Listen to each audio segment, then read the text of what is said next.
Kenalin gue Bram, Head of Content di Maika Collective, dan welcome to Evening di Us with Maika Collective in partnership with Idea Fest. So, di Evening di Us ini kita akan ngobrol sama figures di Maika soal gimana sih dampak pandemi di Maika itu sendiri dan how we overcame it. Dan orang pertama bakal gue ajak ngobrol adalah Yuda Wiyasa, Business Director di Maika Collective. Let's go. Hola Kak. Hola. All good? All good. Ada apa nih main-main kesini nih? Gue tuh pengen ngobrol sebenarnya. Gimana? Ini kan sebenarnya kalau kita ngomongin pandemi ya, gue yakin semua orang mau dimanapun dia berada dari kalangan apapun kena dampaknya pandemi. Yes. Dan kita kan sebagai Maika Collective, sebagai konsultan, itu adalah orang yang ngasih solusi nih ke orang. Ya. Padahal kita juga bisnis. Artinya kita juga kena dampaknya nih. Gue pengen lu cerita dikit dong, awal-awalnya pandemi ini, keadaan di Maika gimana sih? Pandemi itu kalau kita nanya keadaannya gimana ya, balik lagi ke setahun yang lalu, semua orang kena, semua lapisan masyarakat kena tanpa terkecuali, termasuk Maika juga. Apa yang kita rasain saat itu totally chaos sih, karena yang asalnya normal, tiba-tiba kita ngobrolin sistem kerja deh, yang bisa kerja di kantor, tiba-tiba harus di rumah semua. Koordinasi kan masih belum tahu harus kayak gimana. Terus kita ngomongin industri, banyak klien yang even di postpone atau di cancel ya, kayak gitu. Ingat banget gue tahun lalu ada satu klien, kita megang event gede, salah satu yang paling gede juga di Indonesia di tahun tersebut, tahun 2020 ya, tahun 2020, hamin seminggu di cancel. Nah pertanyaannya adalah pas terjadi lockdown itu, jadi momen yang paling pusing banget, karena itu efeknya kita sistem kerja kena, terus juga dari segi bisnis kena banget, bukan kena lagi, iya nggak sih? Cuman kalau misalnya ngomongin waktu itu apa yang dilakuin, nah, kita sadar saat itu aset utama kita sebagai sebuah company kreatif ya khususnya ya, yaitu kreativitas sendiri. Yang kita lakuin saat itu gimana caranya biar kita nggak kena yang namanya creative block. Dan apa yang dilakuin? Nah itu menarik, jadi tahun lalu Maika, kalau nggak salah itu tahun bulan Maret, April, Mei ya, lockdown pertama tuh 2020. Kita banyak banget ngelakuin banyak hal lah intinya, salah satunya kita sempat nyoba pivot bisnis. Jadi asal kita full service, kita mulai ngeluncurin retail produk kita juga. Terus ya everyday supplies, waktu itu bahkan ada everyday food supplies. Terus yang kedua, biar nggak stuck, kita juga bikin namanya Maika Discussion Forum. Jadi saat itu gimana caranya kita elaborasi seisi studio, anak-anak semuanya untuk berkreasi lah, intinya gimana kita pakai nih. Caranya kan cuma ada di sosial media, internet ya, jadi kita pakai itu. Terus ketiga, kita juga ajak tuh studio-studio lain, konsultan-konsultan lain, orang-orang yang ahli di bidangnya untuk bisa terus ngasih knowledge untuk orang-orang banyak. Jadi so far nggak dibiarin diem, tapi terus bergerak, berpikir, karena itu hal yang modal utama yang penting tuh nggak kreatif block aja. Karena itu yang paling bahaya sih menurut gue, jadi itu yang kita lakukan. Nah kalau misalnya ngomongin bisnis ya, sulit, jadi kita cuman yang ya kebayang, apalagi service ya, maksudnya service itu dengan current form sebelum COVID udah ketahuan bentuknya, tiba-tiba COVID pasti industrinya shifting banget. Yang kita lakukan saat itu, kita juga sama, kita ketok pintu, kita nanya kondisi klien-klien kita dan calon klien kita, what's going on, kalian sehat-sehat aja, kira-kira apa yang bisa kita bantu. Mulai dari situ sebenarnya, mulai dari situ obrolan ke obrolan, dengan semangat membantu itu akhirnya ada tuh 1-2 conversion, dan akhirnya setelah COVID lockdown yang parah banget itu pertama, kesannya kita jadi udah mulai paham nih gamenya kayak gimana industri. Apa yang harus dilakuin? Iya, apa yang harus dilakuin, apa yang dibutuhin. Karena kan sebenarnya bisnis itu kan, lu nge-solve, exactly, ada permasalahan dan lu solve permasalahan itu tuh dengan apa yang lu bisa. Gitu sih kalau misalnya ngomongin COVID tahun pertama ya. Kebayang. Itu COVID tahun pertama tuh. Cuman banyak belajar, kayak di-accelerate gitu, belajar. Nah, itu yang mau gue tanya tuh. Dari semua hal yang Pak alamin selama pandemi kemarin, sekarang masih pandemi juga sih sebenarnya. Cuman di tahun pertama kan paling gila tuh sebenarnya. Apa sih yang menurut lo jadi satu pelajaran paling penting buat Maika? Pandemi tuh jadi pelajaran yang paling penting, kita makin tahu ternyata mentality itu adalah salah satu hal yang paling penting ya. Terus kedua juga buat Maika, COVID itu juga tadi dipercepat untuk belajar lebih dewasa lah. Jadi kita sebagai individu jadi lebih dewasa, sebagai company jadi lebih dewasa karena permasalahan-permasalahan tersebut ya. Key take out-nya itu yang bisa kita ambil sih kalau misal kita ngomongin COVID. Kata besarnya pendewasaan, dari pendewasaan tadi tuh turunnya benar-benar ke kapasitas kita dan kemampuan kita untuk eksekusi hal-hal teknis mengenai bisnis ataupun juga mengenai kreatif. Pada akhirnya COVID tuh banyak ngasih peluang baru sebenarnya, pembelajaran dan peluang baru. Jadi kita lebih belajar lebih banyak sih. Gitu sih. Who would have thought ya? Yeah. Siapa yang bakal mikir bakal kayak gitu? Oke deh. Ini itu dulu deh. Udah, Thank you ya Kak. siap. Thank you bro. Halo Kak. Halo. Apa kabar? Baik. Nah jadi sekarang gue lagi di salah satu brandnya Maika, yaitu Mana Living. Dan itu sub brand yang fokusnya di design and build studio. Dan gue lagi bareng sama Kak Kevin Desmond, lead dari Mana Living. Kak, gue pengen nanya nih, kalau misalnya sekarang kan kita lagi pandemi, Ya. yang lo rasa jadi dampak pandemi terbesar di Mana Living itu apa sih? Oke. Berarti kita coba nge-highlight, kita flashback deh sedikit Boleh, tentang boleh. pandemi waktu apa ya? Waktu pertama kali datang lah. Ya satu pertama kali kita ngerasa panik dalam artian kita belum sempat ngerasain kan sebelumnya dampak pandemi seperti apa dan satu hal yang mungkin kalau kita coba inget-inget lagi dulu pada saat pandemi tuh mungkin ada beberapa klien lah, ada beberapa industri yang memang sebenarnya kita sudah punya pitch yang memang harusnya tuh sebenarnya harusnya udah jalan, tapi ternyata karena pandemi datang, jadinya ada beberapa pekerjaan tuh yang memang akhirnya di hold bahkan sampai cancel. Nah itu yang salah satu mungkin ujian kali ya buat kita. Jadi salah satu momen terberat ya pada saat kita hilang klien sih pada saat itu gitu. Dan pandemi ini nih, yang lo rasa perubahan yang harus lo lakuin karena pandemi di Mana Living perubahannya apa tuh? Well, kalau kita maksudnya kalau kita ngelihat dari perspektif mungkin lebih apa yang harus diimprove kali ya. Terlepas dari apa, maksudnya terlepas dari pandemi itu datang atau pandemi itu nggak ada atau nggak ada. Mungkin yang bisa kita lihat lebih ke apa ya, kita ngelihat kita sebagai tim, apalagi kalau di Maika kan ngeliat dari ekosistemnya kan kita agak sedikit keluar dari jalur sedikit nih karena ada konstruksinya kan.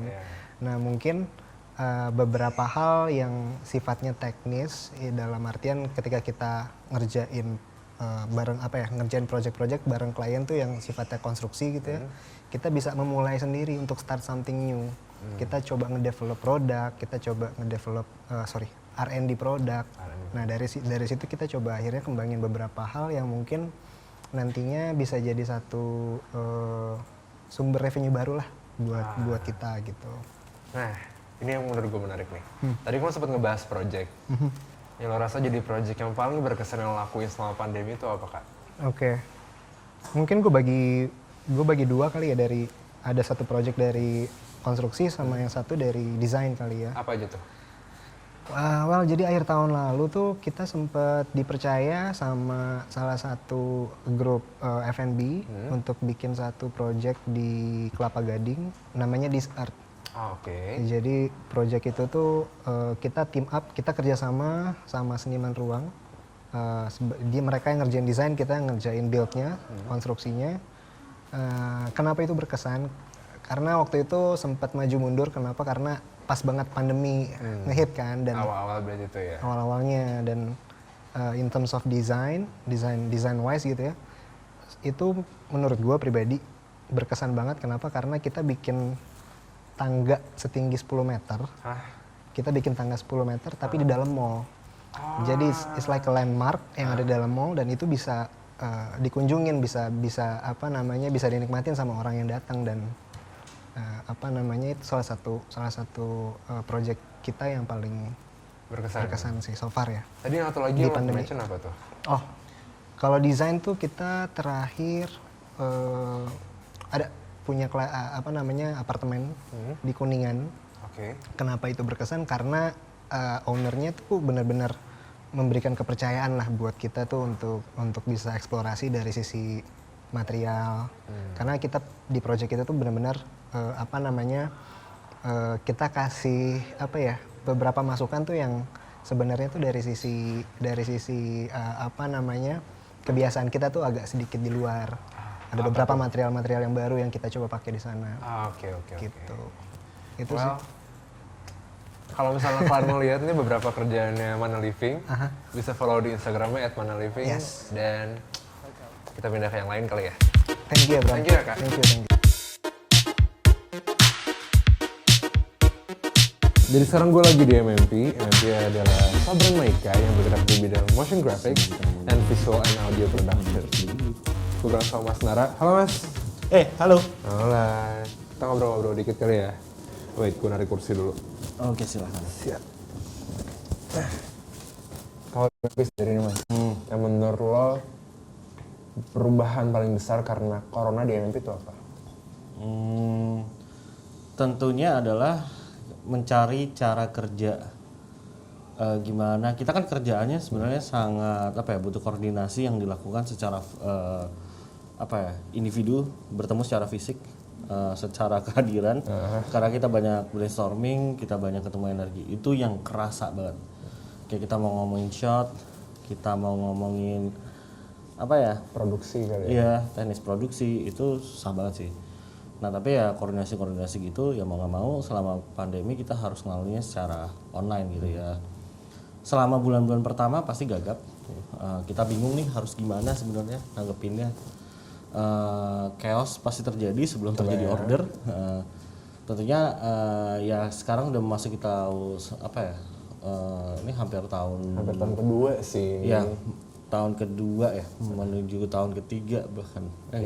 Iya. Tapi jangan sampai tahun ketiga sebenarnya tahun kedua aja. Tapi maksudnya dengan situasi normal baru ini kita ya akhirnya ya beradaptasi dengan teknologi. Kita dibantu dengan kalau mau ngomongin shortlist tuh kita sekarang udah tahu caranya, pakai notes lah atau pakai apalah, kita dapat ya creativity will find a way lah gitu. Oke. Dan kalau misalnya menurut lo kira-kira untuk orang-orang yang bergerak di bidang yang sama kayak lo nih, di bidang produksi gini, ada nggak sih tips and trick dari lo sendiri untuk orang-orang seperti itu yang bergerak di bidang yang sama maksud gue? Tentunya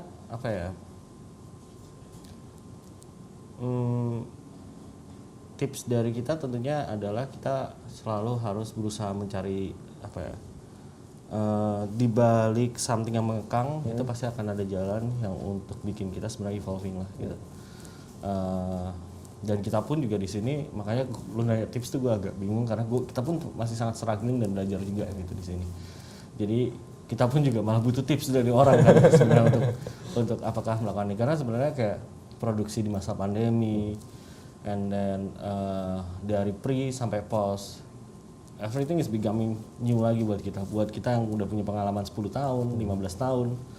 Harus adapt lagi ya? Iya, ini ada jadi something yang baru gitu. Nggak cuma buat kita, buat teman-teman di luar sana. Cara pemasaran, cara distribusi itu jadi the whole new game semua sih sebenarnya buat kita. Jadi ya sama-sama belajar aja, sama-sama saling share, sama-sama ngasih informasi kalau misalkan ada hal-hal baru gitu. Di collaborate with each other aja sih sebenarnya. Sebenarnya ada satu hal yang paling gue penasaran sih.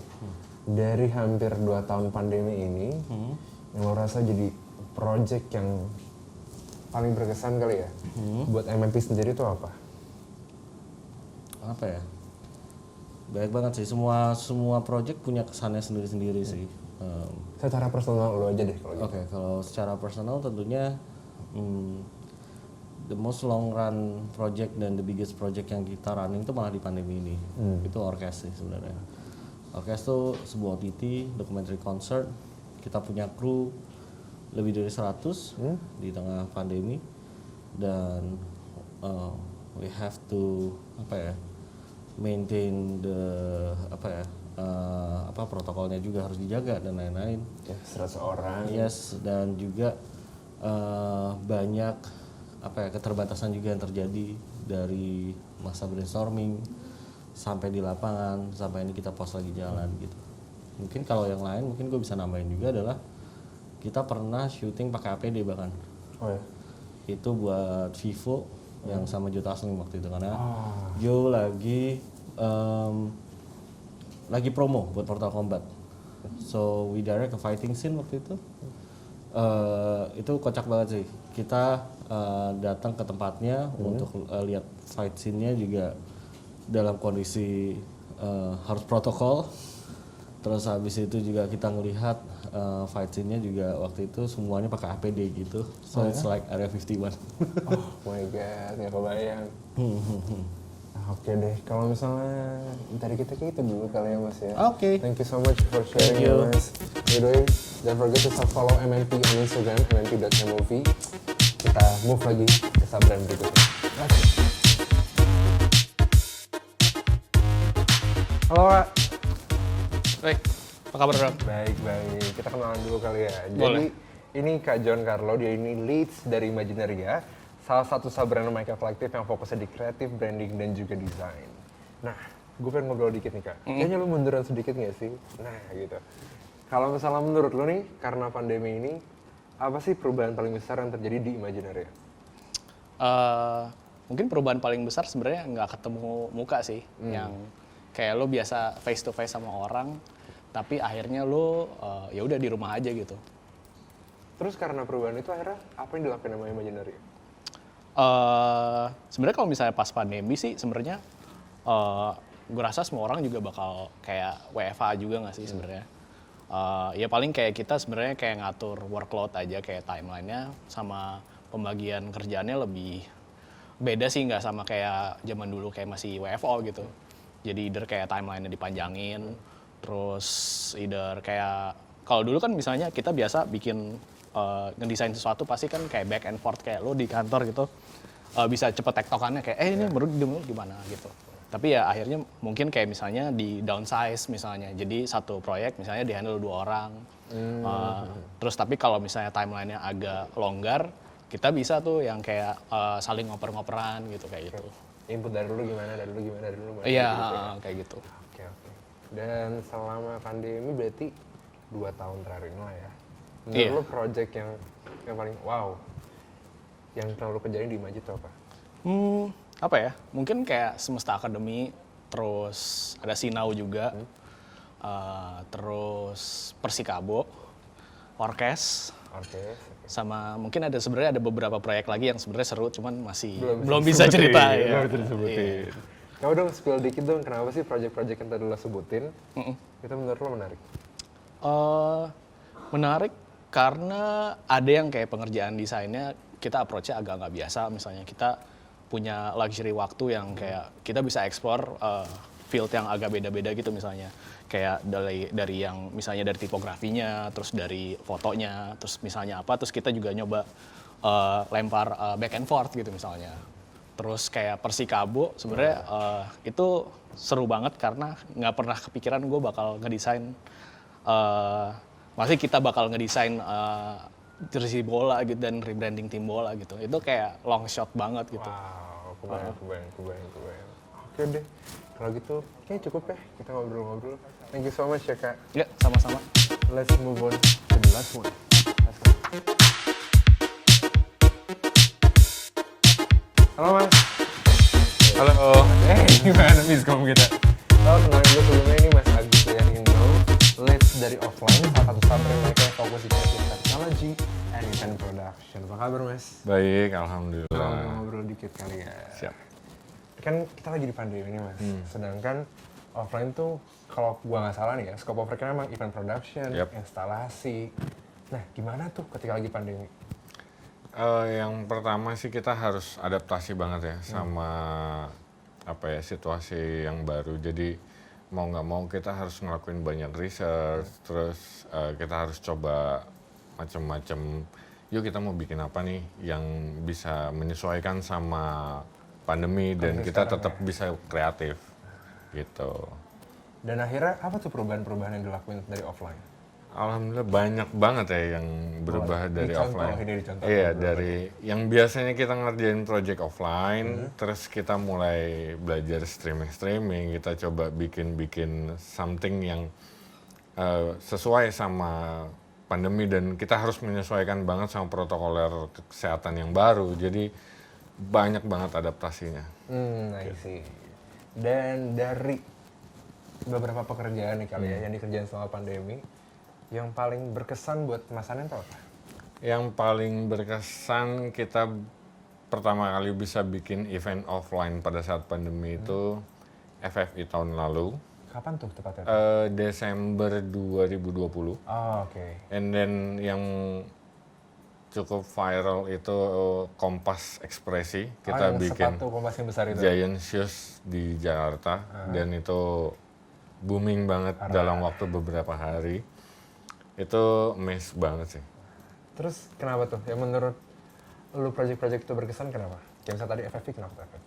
Challenge-nya banyak, adaptasinya banyak, terus udah gitu kesempatannya tuh nggak semua orang bisa punya. Jadi menurut gua itu beberapa project yang apa ya cukup membanggakan buat kita di offline. Gue juga dari bangga kok mas. Well, thank you so Thank much. you, Mas thank you, Anis. Bram. Stay safe, stay sane, mas. Thank you. Well, that's it for Evening the Us by Micah Collective in partnership with Idea Fest. The pandemic is an odd moment for all of us, with all the challenges, with all the changes. But sometimes, it just takes one to even out the odds. It just takes the perseverance to fight the pandemic. Don't miss out the Idea Fest 2021, the Future of X, on November 18 and November 28th, to find out all the insights from all across Indonesia. Ciao, ciao.